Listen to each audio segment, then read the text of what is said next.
Hi, I'm Joe and welcome to the channel. In this series of videos, I wanted to take a deep dive and explore triads on the guitar. To me, these are the unsung heroes in music. I guess I shouldn't say that. Maybe they're just taken for granted because they're just present everywhere. They're just foundational pieces. So let's take a look at, in this video, major triads. And in the following videos, we'll look at minor triads, diminished triads, and augmented triads. Now, if you don't know what a triad is, no worries. That's exactly what this video is for. And if you're not familiar with looking at triads in their root position, their first inversion, and second inversion, again, these are things that we're going to explore in this series. So let's go ahead and grab a guitar, and we'll get started with major triads. Okay, so first, what is a triad? Well, a triad is, like the name sounds, tri. It's 3 notes. And you can use a formula to build 3 notes in a specific way to build a certain type of chord. So we're talking about right now, in this video, a major triad. And the formula for that would be a root, a third, and a fifth. Well, where am I coming up with these crazy things? Well, it's all coming from the major scale. So let's take C. We have C, D, E, F, G, A, B, C.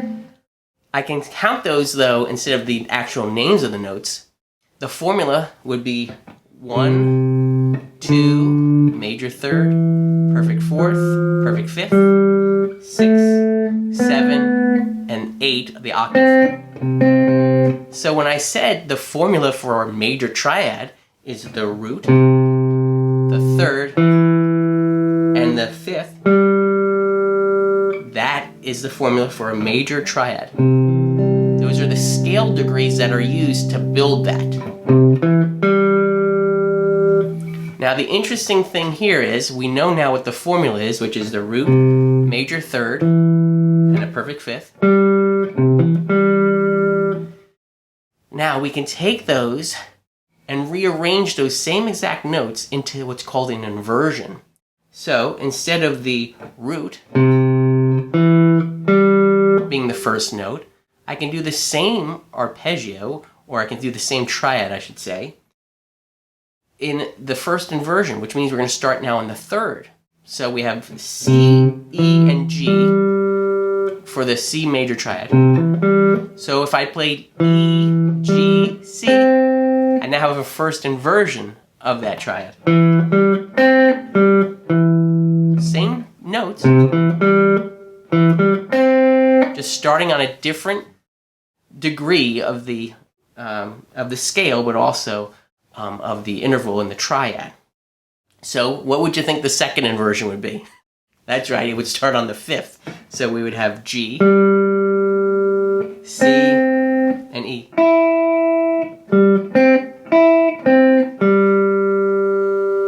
So, first inversion, or I should say root position, first inversion, and then second inversion. Again, that's all C major, but it's all starting on a different note. So let's look at some common fingerings, though, to get through this on the guitar. And I kind of like to start always with the root position for obvious reasons.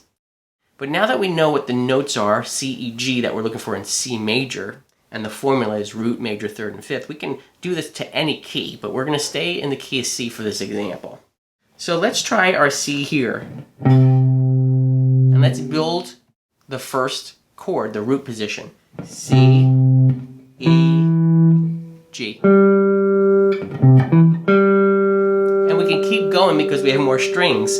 So we can start all over again. C, E, G. If we put that whole shape together, we get this.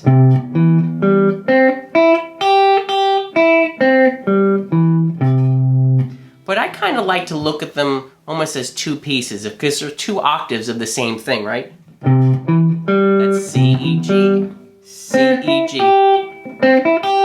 So I don't get overwhelmed with this big pattern. I kind of break things up. I like to break things up into smaller chunks. Now let's do the first inversion.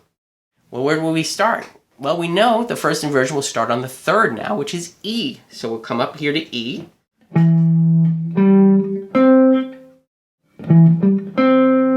And that's the first shape we have. And the second shape, right here. which should look familiar to you, right? This comes out of our bar chord for C. But instead of starting on the C from the bar chord, we're going to start on the E. So again, two shapes. It's very Hendrix-like. Hendrix would use this inversion a lot for his chords. And then the top half. So where would we find the second inversion? Well, again, we would start on G, right, for that. So we would come up here, G, and then C.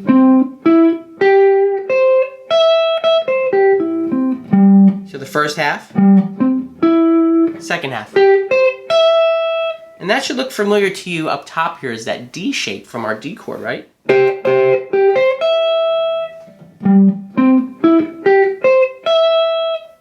Now the beauty of these shapes, these patterns that I've been showing you for these triads, is that they're movable.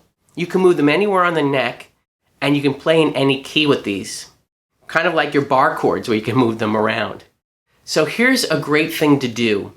What I've been showing you is examples in the key of C, but try to move those shapes around to different chords, maybe even in the key of C. So as an example, we had our C root position. Well, let's find an F chord for that. Well, we know we're starting on the root when we do this, so let's slide up to the root F here. Same exact shape, but now moved up. Well, what about the second inversion, or the first inversion, where we're going to use the third? We know that we have F, A, so we need to start on an A. Well, here's an A right here.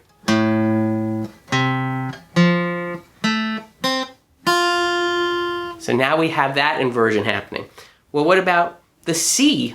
Going back to now the second inversion where we're starting on C. So we had F, A, C. We know C will make the second inversion up. So let's start on C.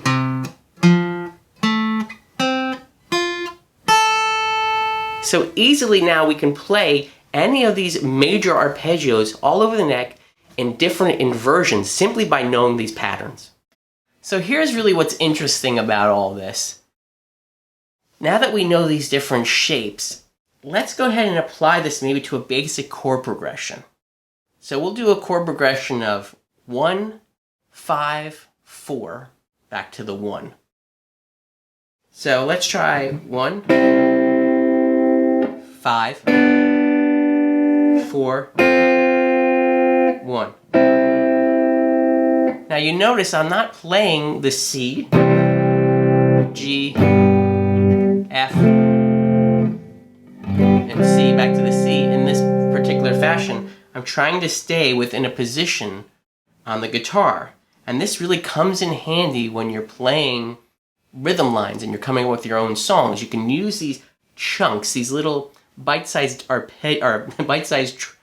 triads inside of your own music, and you don't have to make your hands jump around a lot because you now know where everything is and where it sits. So here's the C, here's the G, and here's the F. Back to C. And this shape is coming from the first thing that we learned. The G is coming from this arpeggio, or this shape, I should say, for the triad that we learned.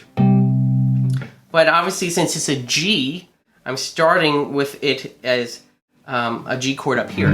But I know the top half makes up that triad. For the F, that's coming out of this position, that type of shape that we learned. But obviously, since it's F, we would be starting here. So again, this is what's nice about this. I can stay right here.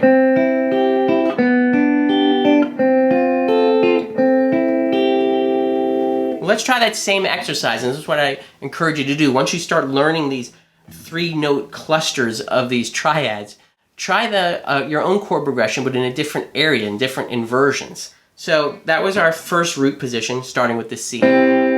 Let's try our C up here now. Where will we find the 1 chord, the 5 chord, and the 4 chord? So you can see how efficient this becomes. And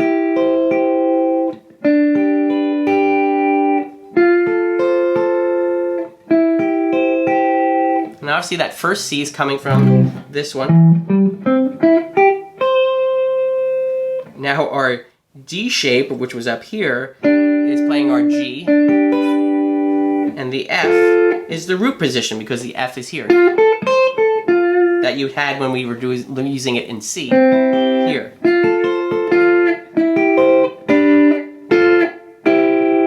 So let's move up now. What's the last inversion?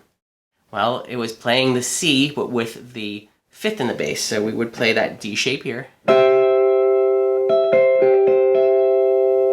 So now where would we find G? Which happens to be the root position, right? Because our G's here. It's that same shape from the original one that we learned. And the F now becomes the bar chord version. Back to the C.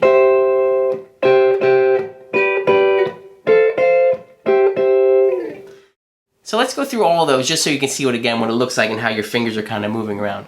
C, G, F, C, C, G, F, C, C, G, F, C. And what's really nice about learning these clusters is when you're even going to solo now, let's say you're going to solo over that chord progression, you can see where the natural notes are moving. So I see this voice happening. And then I can come back up here for the F. And stay there for the C if I want to.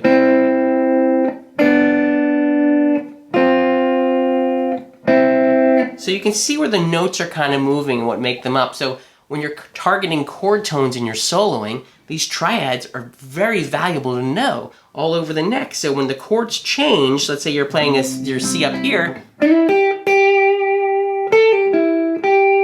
I know if I need to go to the G, I'm picking up that note.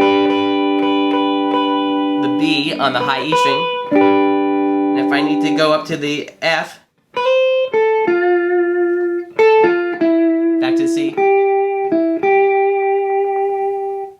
Same thing up in the other positions. So spend some time first just getting these shapes down, and again, learn them kind of in the 3 notes clusters. But you should be able to see them all across the whole, all 6 strings. But I would just recommend kind of starting with the 3 note clusters and start with the upper voicings, because usually those are the most common ones that you'll be playing in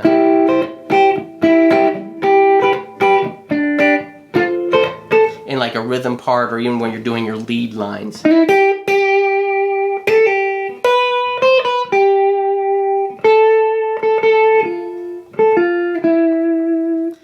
So learn those clusters everywhere, and then learn, again, pick a chord progression of some sort that are all major chords, obviously, because right now we only know the major triads. Later on in the next video, we'll explore the minor triads, but just learn, find a chord progression like I was just doing a 1, 5, 4, and just pick any key, and just try to make sure that you know those different fingerings for those triads and those positions. I think you're going to find it very valuable, again, not just for your rhythm playing, but also for your lead playing, and even when you're creating your own melodies. Well, that's the first video down in this series of videos on triads. I really hope you found some value in this. If you did, do me a favor and consider helping me grow the channel by subscribing down below and hitting the like button. And of course, knock on the bell and you'll be notified when the next video in this series on minor triads comes out. As always, I wish you a great day.